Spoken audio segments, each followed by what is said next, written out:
बच्चों, हम क्लास 12 की गणित का अध्याय 11 त्रिविमीय ज्यामिति 3 डायमेंशनल ज्योमेट्री का अध्ययन कर रहे हैं। पिछले सेशन में हमने एक रेखा की दिक्कोज्याएं, दिक् अनुपात और 2 बिंदु से एक रेखा बनाई, उस रेखा के भी हमने दिक्कोज्याएं और दिक् अनुपात निकाले हैं। बच्चों, आज के सेशन में प्रश्नावली 11.1 के उदाहरणों को हल करना सीखते हैं। तो आइए देखते हैं उदाहरण संख्या 1।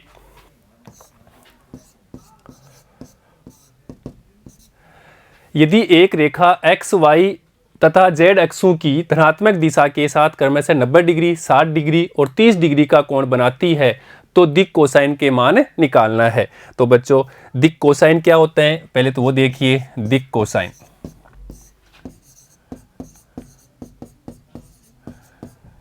अर्थात जिनको हम L, M, N से जानते हैं, कोई रेखा एक्स एक्स के धनात्मक दिशा के साथ में जो कोण बनाती है उसको बोलते हैं हम अल्फा कोण। ऐसे ही कोई रेखा वाई एक्स के धनात्मक दिशा के साथ में जो कोण बनाती है उसको हम बोलते हैं बीटा कोण। और ऐसे ही जेड एक्स दिशा के साथ में जो रेखा कोण बनाएगी वो होता है गामा कोण।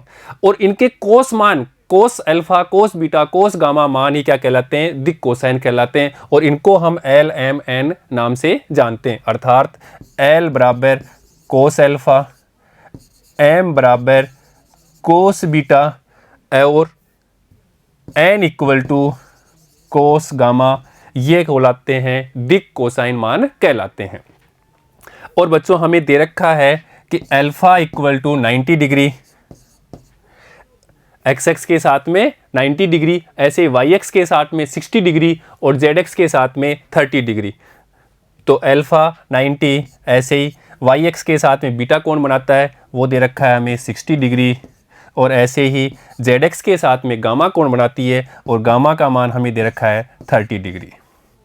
तो यहाँ से अपन कोस अल्फा का मान रख देते हैं, इसलिए कोस 90 डिग्री, यहाँ पे रख देते हैं कोस 60 डिग्री, ऐसे यहाँ पे भी रख देते हैं कोस 30 डिग्री।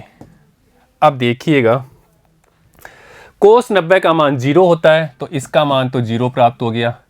और यहाँ पे देखो कोस 60 और उसका मान हमें 1/2 होता है तो यहाँ पे लिख देते हैं 1/2। और कोस 30 उसका मान हमें पता है √3/2 प्राप्त होता है। इसलिए हमारे पास में L,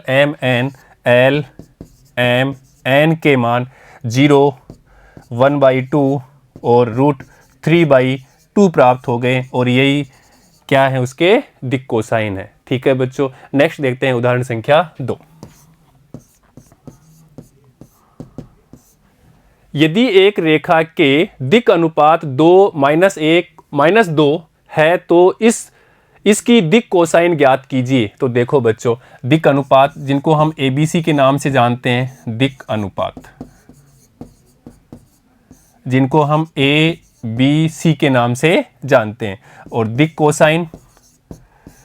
कोसाइन को हम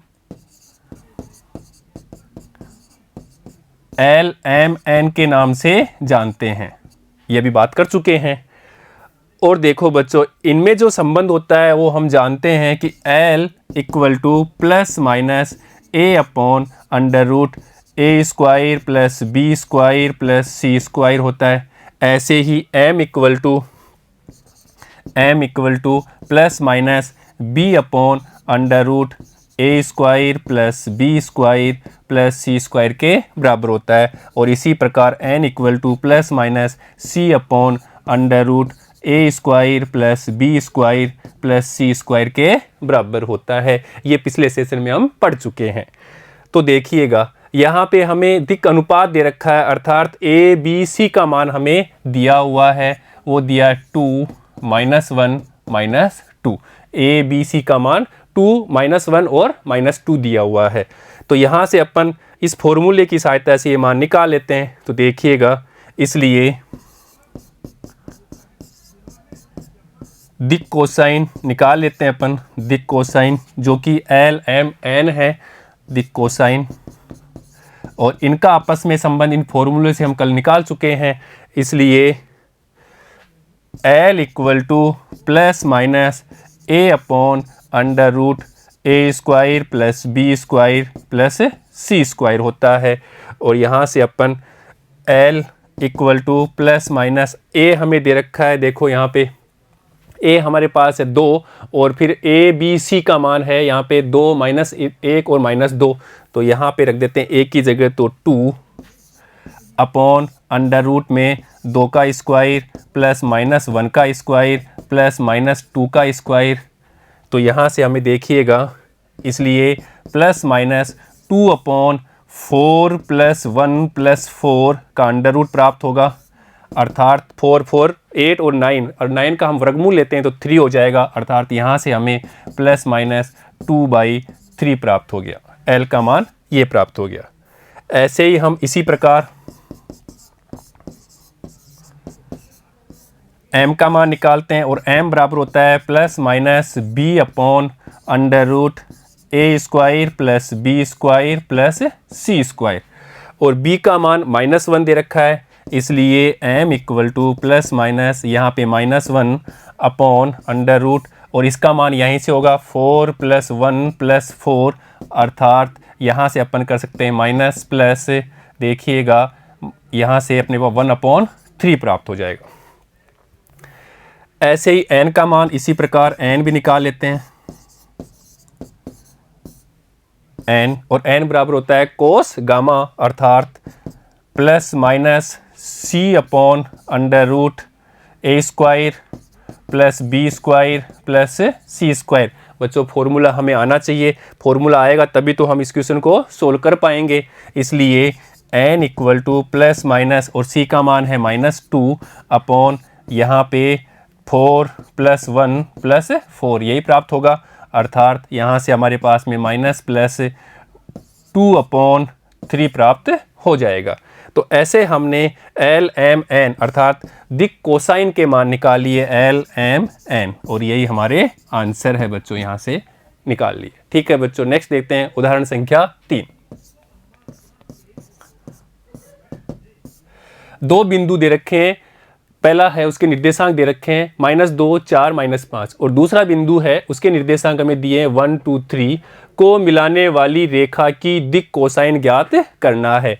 बच्चों हम कल बात कर चुके हैं, यहाँ पे अपने पास एक बिंदु था P और यहाँ पे एक बिंदु था Q। P के निर्देशांक थे x1 y1 z1, ऐसे ही Q के निर्देशांक x2 y2 z2 थे, और PQ को मिलाया एक रेखा बनती है, उसको बोलते हैं अपन PQ रेखा। अब देखिएगा, तो यहां हमने निकाला था दिक कोसाइन, इस रेखा के दिक कोसाइन थे, दिक कोसाइन जो पिछले सेशन में हम निकाल चुके हैं वो प्राप्त होते हैं यहाँ से हमें x2 - x1 अपॉन PQ, ये L का मान, ऐसे ही y2 - y1 अपॉन PQ, ये M का मान, और ऐसे ही Z2 - Z1 अपॉन PQ, ये यहाँ से हमें कौन सा मिल जाएगा, N का मान मिल जाएगा, अर्थात दिक कोसाइन जो L M N होते हैं उसके मान यहाँ से निकाल लेंगे। अब हमें दो बिंदु दे रखे हैं, P हमारे पास यहाँ पे जो P है x1 y1 z1 है, उसकी जगह हमें दिया है एक बिंदु, यहाँ -2 4 -5, तो यहाँ पे लिखते हैं एक बिंदु P -2 4 -5, तो यहाँ -2 4 -5। ऐसे ही दूसरा बिंदु है Q, उसके निर्देशांक हमें दे रखे हैं 1 2 3, यहाँ लिख देते हैं 1 2 3। तो पहले तो अपन PQ निकालते हैं, PQ अर्थात इन दोनों के बीच की दूरी, और PQ के लिए हमें पता है PQ equal to x2 - x1 का स्क्वायर प्लस y2 - y1 का स्क्वायर प्लस z2 - z1 का स्क्वायर का अंडर रूट लेंगे तो हमें PQ अर्थात इसके और इसके बीच की दूरी प्राप्त हो जाएगी, और उसके बाद ये मान यहाँ रख देंगे तो हमें दिक कोसाइन मान प्राप्त हो जाएंगे। तो देखिएगा, तो हमें निकाल लेते हैं इन दोनों के बीच की दूरी PQ इक्वल टू x2, यहाँ से 1 - x1, ये माइनस ऑलरेडी है, ये माइनस है तो प्लस 2, x2 - x1 का स्क्वायर प्लस y2, ये 2 - y1 का स्क्वायर, ये -y1 प्लस z2 3 - z1, ये माइनस ऑलरेडी है तो प्लस हो गया, प्लस का 5 का स्क्वायर अंडर रूट लगाया। देखिएगा, इसलिए PQ इक्वल टू 3 का स्क्वायर प्लस -2 का स्क्वायर प्लस 8 का स्क्वायर प्राप्त होगा और इसका हमने वर्गमूल लेना है। इसको अपन सोल्व करते हैं तो पी क्यू इक्वल टू 9 + 4 + 64 देखिएगा। तो इसको अपन सोल्व करते हैं, इसलिए पी क्यू इक्वल टू यहाँ से देखिए ये अपने पास में 8 हो गया, 8 और ये 16 से 7 हो गया और यहाँ पे 6 और ये 7, तो यहाँ पे हमारे पी क्यू का जो मान है √77 प्राप्त हो गया। अब अपन निकालते हैं इसकी दिक् कोसाइन।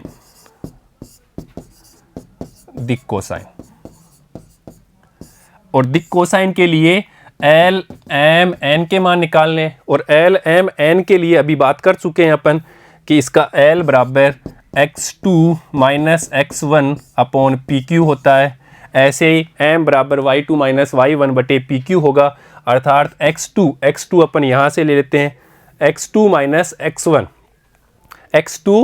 x1, अर्थात 1 माइनस है ऑलरेडी तो प्लस का 2, तो 1 + 2 यहाँ पे लिख देते हैं अपन 1 और ये माइनस और माइनस प्लस का 2 अपॉन, और पी क्यू का मान यहाँ निकाल लिया हमने √77, अर्थात L इक्वल टू 3/√77 प्राप्त हो गया। ऐसे ही देखिए m का मान निकालना है तो m equal to y2 - y1 upon P Q प्राप्त होता है। पी क्यू का मान तो यहाँ से मिल जाएगा, तो y2 - y1 उसके लिए हम कोऑर्डिनेट देखते हैं, अर्थात 2 - 4, तो यहाँ लिख देते हैं 2 - 4 इक्वल टू ये 2 - 4 upon √77 is equal to -2 upon √77, ये हमें m का मान मिल गया। इसी प्रकार से देखिएगा हम n का मान भी निकाल लेते हैं, और n इक्वल टू होता है Z2 - Z1 upon P Q का मान तो निकाल चुके हैं, और Z2 और Z2 - Z1 और Z2 - Z1 का मान हमें यहाँ दे रखा है 3 - 5, अर्थात यहाँ 3 और माइनस फॉर्मूले का तो +5 लिख जाएंगे, तो यहाँ लिख देते हैं 3, तो बच्चों यहाँ पे लिख देते हैं 3 और ये माइनस माइनस प्लस के 5 हो जाएगा अपॉन यहाँ से √77, अर्थात इसको अपन लिख सकते हैं 8 अपॉन √77, ये हमें n का मान मिल गया। तो इस प्रकार से हमने दिक् कोसाइन L M n के मान निकाल लिए। जो L का मान तो आया था यहाँ से देखिए L इक्वल टू 3/√77, ऐसे ही m का मान यहाँ से हमें प्राप्त मिल गया था -2/77 अंडर रूट में -2/√77, और ऐसे n का मान यहाँ से 8/√77 प्राप्त हो गए, और यही हमारा उत्तर है बच्चों। ठीक है बच्चों, नेक्स्ट देखते हैं उदाहरण संख्या 4।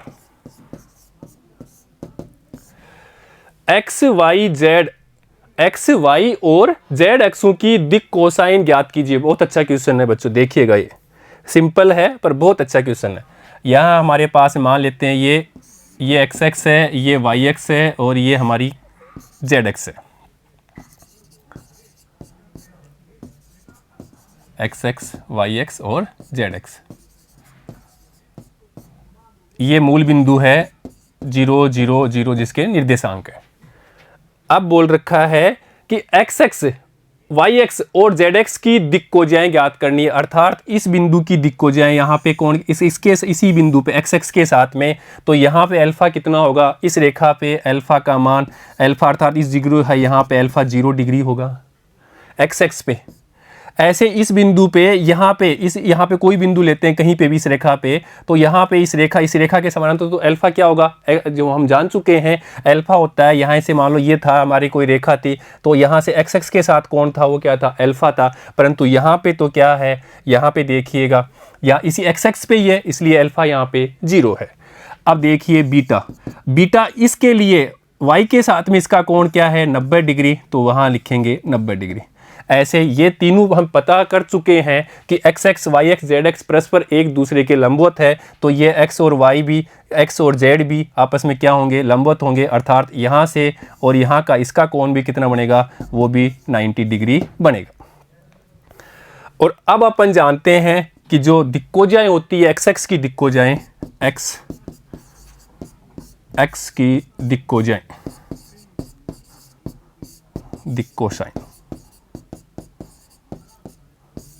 तो बच्चों cos alpha, cos beta, cos gamma और कोस अल्फा बीटा गामा का कोण यहाँ से ले लेते हैं, इसलिए कोस 0 डिग्री, कोस 90 डिग्री, ऐसे ही कोस 90 डिग्री। अब देखिएगा कोस 0 का मान होता है 1, इसका मान 0 और इसका मान 0। तो बच्चों एक्स एक्स की दिक कोसाइन क्या होगी, एक्स एक्स की दिक कोसाइन हमें 1 0 0 प्राप्त होगी।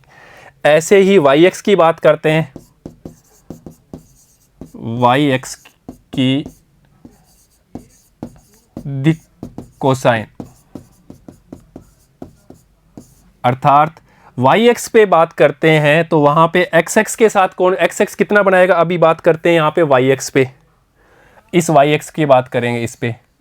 तो इसके साथ तो कोण अगर था बीटा के साथ तो कोण 0 डिग्री का है, और इसका एल एक्स के साथ में कितना है, एक्स के साथ में है 90, इसलिए तब ये 90, और इसका वाई का और जेड का कितना होगा 90 है, तो अर्थात यहाँ पे गामा भी 90। तो यहाँ पे अल्फा बीटा गामा का नाम मिल गया हमें, इसलिए एक्स एक्स तो यहाँ से अपन निकल लेते हैं इसको, इसलिए कोस 90 डिग्री, ऐसे ही कोस अल्फा का मान 90, ऐसे ही कोस बीटा का मान 0 डिग्री, और ऐसे ही कोस गामा का मान 90 डिग्री। अर्थात कोस 90 0 देता है, ऐसे ही ये 1 देता है और ये 0 देता है। तो इस प्रकार वाई एक्स की दिक कोसाइन हमारे पास में प्राप्त हो गई, ये 0 1 0। अब बात करते हैं जेड एक्स की दिक कोसाइन, जेड एक्स की दिक कोसाइन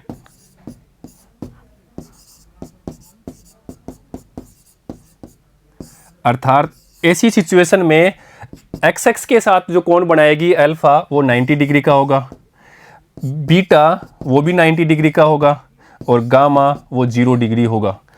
तो यहाँ पे अपन कोस अल्फा कोस बीटा निकालते हैं, ये दिशा कोण है, हमें निकालना है दिक कोसाइन निकालना है, अर्थात कोस 90 बीटा कोस बीटा क्या है 90, और इस कोस गामा क्या है 0 डिग्री, अर्थात 0 0 1 प्राप्त हो गया। तो ये बच्चों हमने निकाल ली एक्स एक्स वाई एक्स और जेड एक्स की दिक कोसाइन। तो यहाँ पे इसकी दिक कोसाइन हो जाएगी एक्स एक्स की 1 0 0, ऐसे यहाँ पे 0 1 0, और जेड एक्स की 0 0 1, ऐसे हमने निकाल लिया। ठीक है बच्चों, नेक्स्ट देखते हैं उदाहरण संख्या 5। दर्शाइए कि बिंदु ए 2 3 -4 और बी बिंदु है 1 -2 3 और बिंदु सी है 3 8 -11 संरेख है। तो पहले तो संरेख क्या होते हैं वो हम बात कर चुके हैं। संरेख होता है कि एक ही रेखा पे सारे बिंदु हो, अर्थात ये क्या हो कि ए बी सी एक ही रेखा पर हो तो ये क्या कहलाते हैं संरेख है, या इनके बीच का थीटा कितना हो 0 हो तभी हम बोलते हैं संरेख है, या ये रेखा एक दूसरे के दो रेखाएं दो एक रेखा के क्या होते हैं समानांतर हो तभी हम बोलते हैं वो संरेख है। तो यहाँ पे अपन संरेख होने के लिए इसका यूज करेंगे दिक् अनुपात और दिक् कोसाइन का, इसका यूज करते हुए अपन सिद्ध करते हैं कि ए बी और सी ये क्या है एक संरेख है, अर्थात एक ही रेखा पर इनके बिंदु हैं। तो इसके लिए अपन बात करते हैं पहले दिक् अनुपात की। मान लो ये रेखा है अपनी, ये रेखा है ए बी सी, तो पहले ए बी की दिक् अनुपात निकाल लेते हैं, ए बी रेखा की दिक् अनुपात। तो पहले अपन दिक् अनुपात की बात करते हैं, और दिक् अनुपात हम बात कर चुके हैं। एक अपने पास है x1 y1 z1, कोई एक बिंदु लिया हमने P जिसके निर्देशांक थे x1 y1 z1, और एक दूसरा बिंदु लेते हैं Q जिसके निर्देशांक थे x2 y2 z2, और इन दोनों रेखा बिंदु से बनने वाली रेखा का दिक् अनुपात हम निकाल चुके हैं, वो होता है x2 - x1, ऐसे ही y2 - y1, ऐसे ही z2 - z1, अर्थात ये मान क्या होते हैं ए बी सी। तो यहाँ हमें ए बी सी दिक् अनुपात जो हम इसकी सहायता से निकालेंगे। अब अपन इक्वेशन की बात करते हैं, तो देखिएगा, तो ए बी रेखा की दिक् अनुपात निकालते पहले, ए और बी रेखा के दिक् अनुपात।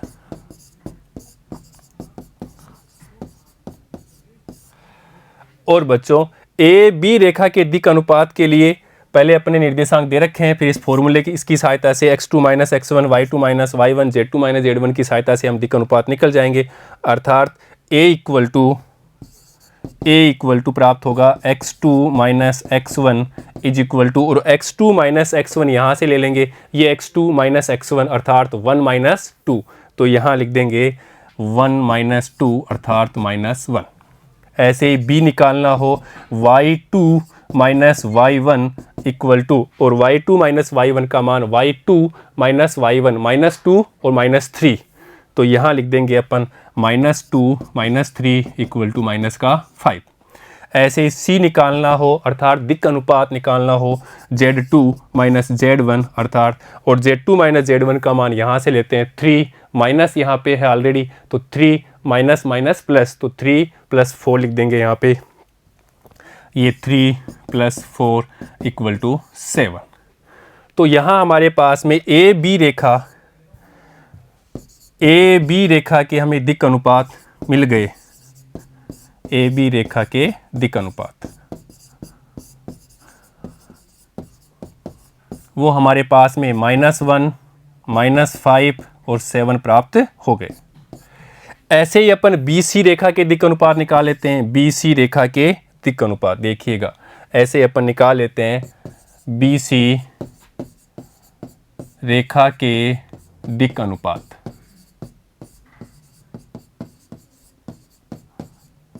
अर्थात यहाँ से हमें a मिलेगा, वो क्या मिलेगा x2 माइनस x1, अर्थात x2 क्या होगा, बी सी रेखा का x2 यहाँ से मिलेगा, ये है इसके निर्देशांक x1 y1 z1 मान लेते हैं, और ऐसे ही c का निर्देशांक x2 y2 z2, और ये मान हमें दिए हुए हैं, b और c के मान यहाँ से दिए हुए हैं, देखिएगा यहाँ से ये b और c, तो यहाँ से अपन निकाल लेते हैं अपन x2 माइनस x1, तो 3 माइनस 1, तो यहाँ लिख देते हैं 3, इसलिए a equal to 3 minus 1 equal to 2। ऐसे ही b निकालेंगे तो b होता है y2 माइनस y1, अर्थात यहाँ से b और c से निकाल लेते हैं y2, ये यहाँ से 8 और यहाँ पे है -2, तो 8 माइनस 2, तो यहाँ लिख दे फॉर्मूले में 8 माइनस, और ये -2 का तो ये प्लस हो जाएगा इक्वल टू 10। ऐसे ही c निकालेंगे z2 minus z1 equal to, यहाँ से z2 ये -11 और यहाँ पे देखो 3 है, तो यहाँ लिख देंगे -11 माइनस 3। तो बच्चे देखिएगा अपन यहाँ से लिख देते हैं z2 minus z1 is equal to -11 और यहाँ पे -3 इक्वल टू -14। अर्थात यहाँ से हमें ए बी सी का मान अर्थात दिक् अनुपात का मान 2 10 -14 प्राप्त हो गया। ये है हमारे पास में बी सी रेखा के दिक् अनुपात,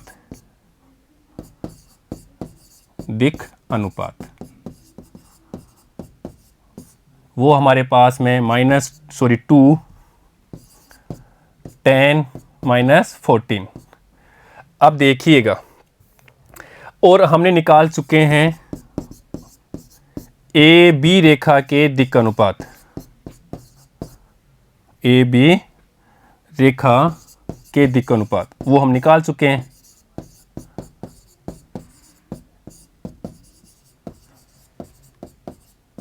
तो वो यहाँ से ले लिया हमने ए बी रेखा के दिक् अनुपात। देखिए यहाँ पे -1 -5 और 7, तो यहाँ पे अपन लिख देते हैं -1 -5 और 7। अब देखो इसके दिक् अनुपात को देखो और इसके दिक् अनुपात को देखो, ये समानुपाती है नहीं, तो यहाँ पे देखो बच्चों, इस यहाँ पे अपन अगर 2 कॉमन ले लेते हैं, यहाँ सबसे कॉमन ले लेंगे तो यहाँ पे तो 1 और -2 ले लेते हैं, देखो ये -2, तो यहाँ पे मिलेगा 1, यहाँ पे -2 कॉमन लिया हमने, तो देखिएगा यहाँ पे -1 और ऐसे यहाँ पे -5 और माइनस प्लस, तो यहाँ पे 7, अर्थात ये क्या है, इसके समानुपाती संख्या हो गई। तो क्या है, ए बी रेखा के दिक् अनुपात, ए बी व बी सी रेखा के दिक् अनुपात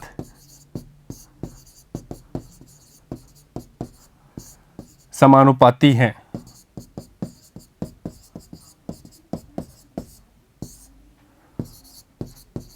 अर्थात समानुपाती है तो अपन बोल सकते हैं कि ये समानांतर है, समानांतर है। परंतु आप ये देखिए बच्चों, यहाँ पे ए बी और बी सी, ये रेखा क्या है, मान लेते हैं एक रेखा है ये ए बी है और एक दूसरी रेखा है बी सी, समानांतर है, अर्थात मान लेते हैं दूसरी रेखा बी सी है, परंतु बी और सी ये रेखा समानांतर है। ये बात अपन कर रहे हैं कि समानांतर है, पर बी कहाँ पर है, यहीं पे, अर्थात इसके ऊपर ही है। ये बी सी रेखा समानांतर है, यहाँ पे इसके साथ समानांतर तो है, एक रेखा ए बी, ये ए बी, और दूसरी रेखा है बी सी, तो बी सी कहाँ से, यहाँ से इसके समानांतर है, अर्थात बी सी यहाँ से जाएगी, ये बी और सी, तो बी बिंदु क्या हो गया, उभयनिष्ठ हो गया।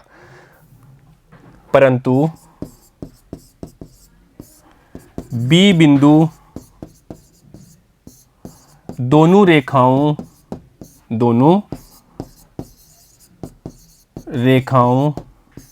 में उभयनिष्ठ है, अर्थात कॉमन है, उभयनिष्ठ है। अर्थात हम कह सकते हैं कि उभयनिष्ठ है, अर्थात ए बी सी एक ही रेखा में, अर्थात ए बी व सी एक ही रेखा में है, और एक ही रेखा में होने से हम बोल सकते हैं कि ये संरेख है। इसलिए ए बी व सी बिंदु एक बिंदु संरेख हैं। यहाँ पे सीधा लिख देते हैं, बिंदु संरेख है। ये हमने सिद्ध किया और हमारा आंसर हो गया। तो बच्चों ऐसे इस क्वेश्चन को हम सॉल्व कर लेते हैं। इंपॉर्टेंट क्वेश्चन है, अच्छा क्वेश्चन है, ठीक है बच्चों। तो बच्चों आज हमने इस सेशन में प्रश्नावली 11.1 के उदाहरण संख्या 1 से लेकर के उदाहरण संख्या 5 तक के उदाहरणों को हल करना सीखा है। बच्चों नेक्स्ट सेशन में प्रश्नावली 11.1 के प्रश्नों को हल करना सीखेंगे। ठीक है बच्चों, धन्यवाद।